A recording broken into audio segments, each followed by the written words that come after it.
मलीर जे इलाइक़े मेमणगोट में civil society ऐं यूनाइटेड यूथ मेमण फोरम जे सॾ ते समाजी बुराइनि ऐं हलंदड़ शराब जे गुते खे फौरी तौर बंदि कराइण लाइ कारोबारी मर्कज़ बंदि करे एहतिजाजी धरणो आयो। अलामा अब्दुल हफ़ीज़ नईमी, अलामा ज़हीर अहमद, हाफ़िज़ ज़ुहैब हसन नईमी, अबू बकर मेमण, मुफ्ती गुलाम नबी नईमी, नवीद अहमद नईमी, साक़िब रहमान मेमण, जुनैद अब्दुल्ला मेमण, हाजी अब्दुल गनी मेमण ऐं ॿियनि जी अॻवानी में एहतिजाज कयो। अॻवाननि चयो त गुज़िरियल 5 सालनि खां हू मुसलसिल पुरअमन तरीक़े सां कानूनी जंग विड़ी रहिया आहिनि, पर को बि ॿुधण लाइ तयारु न आहे। मलीर में जंहिं तरीक़े सां मंशियात जा अॾा वधी रहिया आहिनि, जंहिंमें शराब खाना वधी रहिया आहिनि, उते मेमण ॻोठ में जेको बैरड़ी जो मर्कज़ आहे, इते वॾो ज़ुल्म थी रहियो आहे।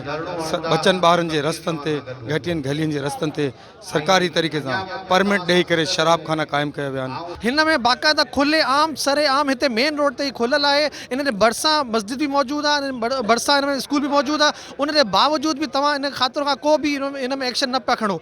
उन मां ज़ाहिर थो थिए त तव्हांजा मक़ासिद ॿिया आहिनि। तव्हां इन ते एक्शन खणो ऐं अगरि तव्हां न खणंदा त अॼु सिर्फ़ु पहिरियों एहतिजाज आहे, हीउ इंशाअल्लाह एहतिजाज जो सीरीज़ भी जारी रहंदो ऐं असांखे अगरि धरनू 1 महीनो 2 महीनो लॻाइणो पए थो असां इंशाअल्लाह लॻाईंदासीं। गुज़िरियल 5 सालनि खां कानूनी चाराजोई करे रही हुई, लेकिन को बि रेस्पॉन्स न मिलण जे सूरत में असां हिते रोडनि ते आया आहियूं ऐं असांजो सिर्फ़ु हिकिड़ो ई मुतालबो आहे त असांजे नसलनि खे बचायो वञे। असां 3 दफ़ा एक्साइज ऑफिस विया आहियूं, रिकॉर्ड कराया आहिनि बयान वञी, पर हेसां ई कुझु कोन पियो थिए।